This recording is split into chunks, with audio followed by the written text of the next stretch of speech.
Et bonjour. Alors aujourd'hui, nous allons aborder les notions de devoir et de justice à travers une dissertation rédigée selon un plan thématique afin de répondre à la question: si une action faite en fonction des devoirs moraux est préférable à une action faite en fonction de motivations individualistes, la soif de justice morale peut-elle être le plus grand de tous les biens? Seul un tyran ou un sophiste pourrait répondre que non. C'est ce que nous allons voir aujourd'hui. Mais avant cela, examinons notre question. Analysons d'abord l'idée de devoir moral. Devoir signifie obligation. Morale renvoie aux règles de vie qu'il faut respecter pour se comporter convenablement envers autrui. Les devoirs moraux sont donc des règles de vie auxquelles on est obligé de se conformer pour se comporter convenablement envers autrui. Analysons maintenant l'idée d'individualisme. D'après le Petit Robert 2014, le sens péjoratif du terme individualisme désigne une tendance à ne vivre que pour soi. On peut ajouter à cette idée que l'individualisme consiste non seulement à ne vivre que pour soi, mais qu'en plus, cela peut être au détriment des autres. L'agir moral visant à se comporter convenablement envers autrui, il est donc le contraire de l'agir individualiste effectué au détriment des autres. Au regard de ces définitions, on peut donc dire qu'une action faite en fonction de devoirs moraux est le contraire d'une action faite en fonction de motivations individualistes.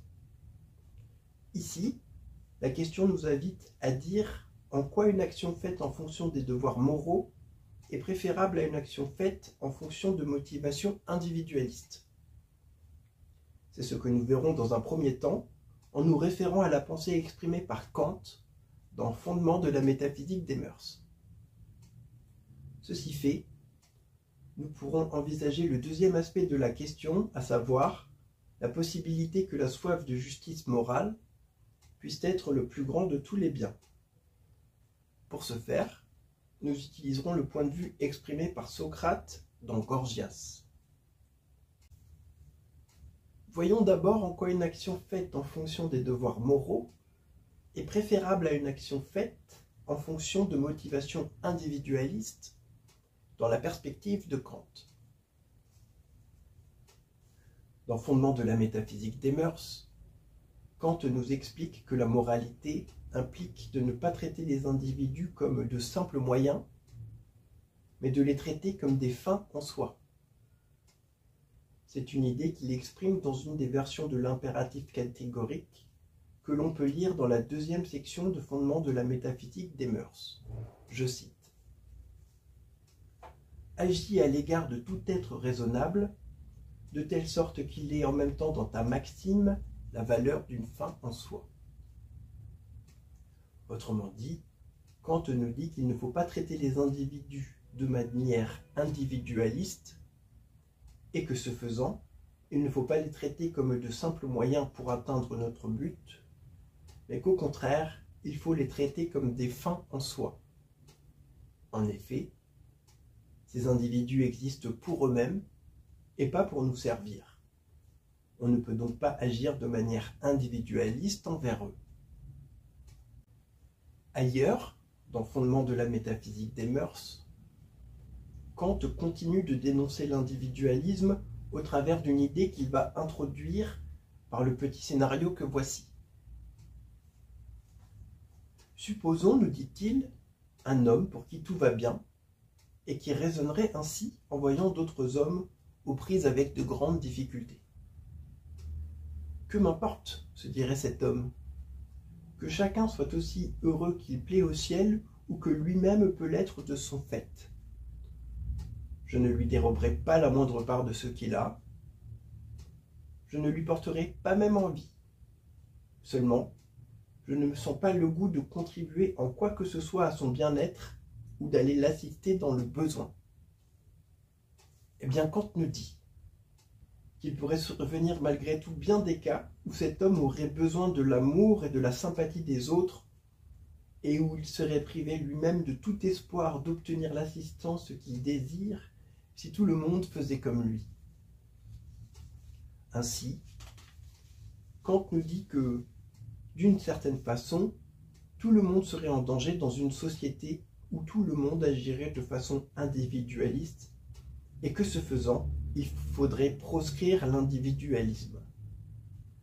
Ce qui est une façon quelque peu paradoxale de dénoncer l'individualisme, puisqu'elle suggère que l'individu doit renoncer à l'individualisme par individualisme. Cette renonciation à l'individualisme à laquelle Kant vient de nous inviter, la première version de l'impératif catégorique la résume très bien. Je cite. Je dois toujours me conduire de telle sorte que je puisse aussi vouloir que ma maxime devienne une loi universelle. Cependant, attention, la dénonciation de l'individualisme faite par Kant va plus loin que le paradoxe que nous venons de voir. Elle ne se contente pas de dire qu'il faut, dans notre propre intérêt, renoncer à l'individualisme au profit du collectif, afin que tout un chacun soit plus en sécurité.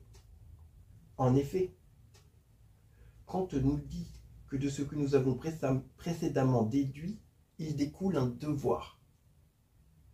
Ce devoir, c'est de renoncer à ses propres inclinations, à ses propres penchants individualistes, s'ils vont à l'encontre de la nécessité de solidarité précédemment déduite. Ce faisant, Kant nous dit que la rationalité implique de renoncer à l'individualisme afin de gagner en sécurité, ce qui est un but individualiste, mais qu'il faut de surcroît dominer notre propre individualisme quand il nous pousse à transgresser la règle collectiviste que l'on s'est donnée. Ce faisant, la règle au profit du collectif prime sur l'individualisme. C'est donc bien à un renoncement à l'individualisme que Kant nous invite. Il est à noter que ce petit scénario que Kant nous propose est riche en potentialités et que si on l'extrapole, on peut aller au-delà de la situation de solidarité qu'il nous propose. En effet, ce scénario qui nous dit qu'il ne faut pas manquer de solidarité parce qu'on pourrait avoir besoin de solidarité est très proche de la formule de la règle d'or qui nous dit qu'il ne faut pas faire à autrui ce que l'on ne veut pas que l'on nous fasse. Il est pour ainsi dire porteur de potentialités identiques. Je serais même tenté de dire qu'il en est une version alternative. Dans cette mesure, c'est à cette version alternative que je vais me référer maintenant, afin d'en tirer toutes les conséquences. Avant cela, je tiens juste à préciser que cette règle d'or est aussi présente sous une forme alternative dans la Déclaration des droits de l'homme de 1789, présente en préambule de la Constitution de la Ve République française. Je cite, article 4. La liberté consiste à pouvoir faire tout ce qui ne nuit pas à autrui. Ainsi, l'exercice des droits naturels de chaque homme n'a de borne que celle qui assure aux autres membres de la société la jouissance de ces mêmes droits. Focalisons-nous donc sur la règle d'or qui nous dit qu'il ne faut pas faire à autrui ce que l'on ne veut pas que l'on nous fasse, afin d'en tirer toutes les conséquences et de trouver des commandements relatifs aux affaires humaines, en produisant un raisonnement bâti sur le même modèle. Exemple de commandement. Il faut établir comme règle qu'il ne faut pas tuer afin de ne pas être tué. Droit pénal. Il faut établir comme règle qu'il ne faut pas commettre d'adultère afin de ne pas être victime d'adultère. Droit civil. Il faut établir comme règle qu'il ne faut pas commettre de vol afin de ne pas être volé. Droit pénal. Il faut établir comme règle qu'il ne faut pas porter de faux témoignages contre son prochain afin de ne pas être victime de faux témoignages. Droit pénal.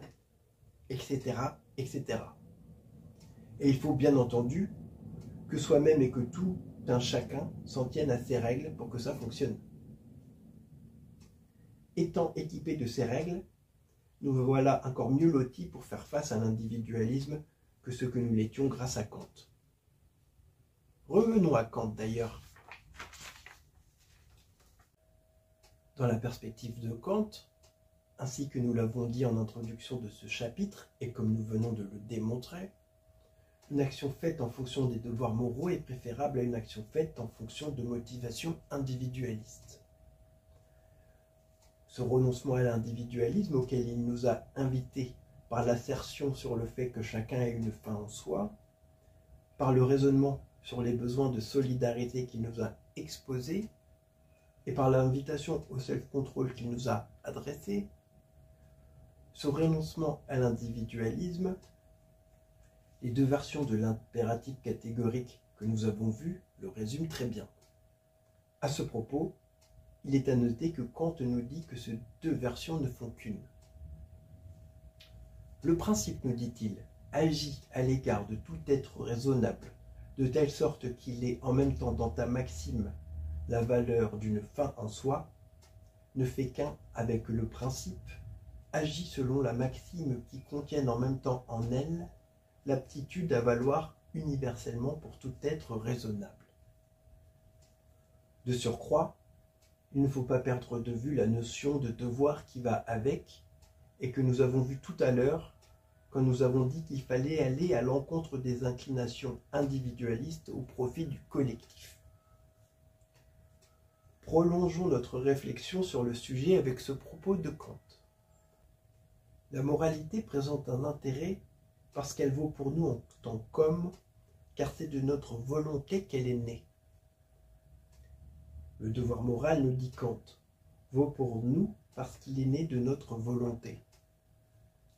Et même si l'homme, ajoute-t-il, sent en lui-même à l'encontre de tous les commandements du devoir que la raison lui représente si hautement respectable, une puissante force de résistance, la raison énonce ses ordres sans fléchir. Ainsi, Kant nous dit que nous avons le devoir d'obéir aux commandements de la morale, car la raison énonce ses ordres sans fléchir et qu'ils ont force de loi. Cela vaut pour les commandements que nous avons déduits. Sur cette base, nous pouvons dire que le non-respect de ces devoirs est un crime et que ce faisant, il relève des prérogatives du juge, des tribunaux et par conséquent de la justice. Ce qui nous conduit à notre deuxième point. Voyons ce que Socrate a à nous dire sur ce sujet de la justice.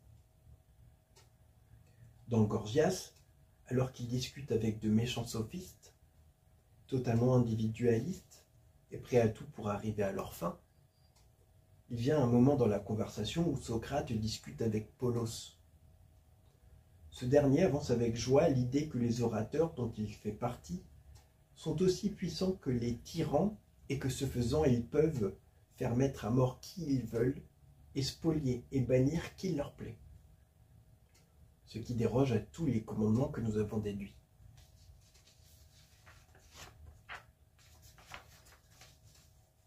À cela, Socrate rétorque à Polos qu'il ne faut pas parler ainsi, parce qu'il ne faut pas envier les gens qui ne sont pas enviables, mais les prendre en pitié.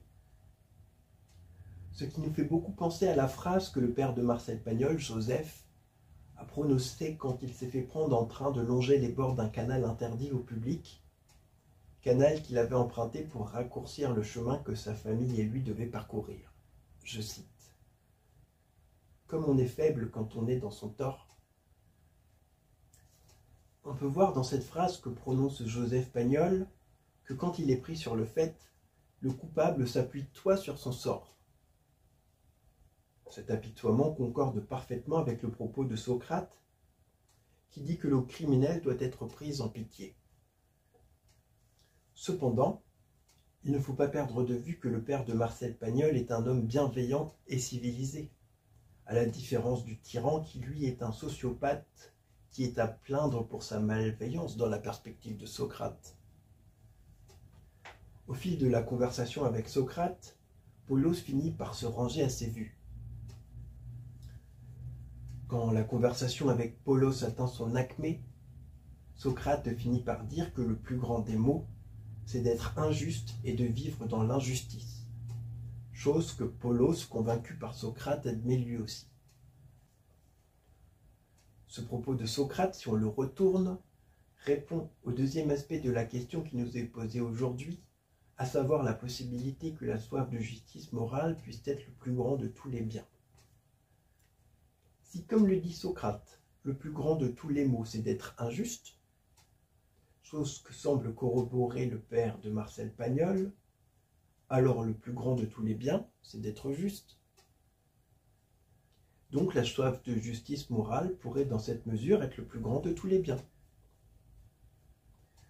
C'est ce qu'avance aussi Aristote dans les 2 premiers livres de l'Éthique à Nicomaque, lorsqu'il dit que le souverain bien, le but ultime, c'est le bonheur, lequel bonheur réside dans l'activité conforme à la vertu. De cela, on peut conclure que la question d'aujourd'hui nous a confrontés à un des thèmes majeurs de la philosophie et que ces 2 piliers de la philosophie que sont Socrate et Aristote sont unanimes sur la réponse. La soif de justice est le plus grand de tous les biens. Seul un tyran ou un sophiste, ainsi que nous avons pu le voir dans Gorgias, pourrait répondre que non. De surcroît, et ainsi que nous l'avons vu grâce à Joseph Pagnol, si on est faible quand on est dans son tort, à l'inverse, on est fort quand on est dans son droit. En conséquence, le juste est inébranlable, puisqu'on ne peut pas lui faire croire qu'il est responsable des injustices qu'il subit. Ce qui corrobore résolument le fait que la soif de justice est le plus grand de tous les biens. Faisons le bilan des points abordés aujourd'hui. Dans un premier temps, nous avons démontré avec Kant qu'une action faite en fonction des devoirs moraux était préférable à une action faite en fonction de motivations individualistes, et que le devoir moral nous obligeait car il avait force de loi, ce qui avait pour conséquence que le non-respect des devoirs moraux était un crime qui relevait des prérogatives du juge, des tribunaux, et ce faisant de la justice. Ce qui nous a conduit à notre deuxième point, à savoir celui de la justice. Nous avons pu voir, grâce à ce deuxième point, que dans la perspective de Socrate et de Joseph Pagnol, le plus grand de tous les maux, c'était d'être injuste, et que seule une personne avec un trouble de la personnalité, un sociopathe, pouvait avoir envie de commettre des crimes et ce faisant de commettre des injustices. Par la suite, en retournant le propos de Socrate et de Joseph Pagnol, nous avons fini par déduire que dans leur perspective, le plus grand de tous les biens, c'était d'être juste.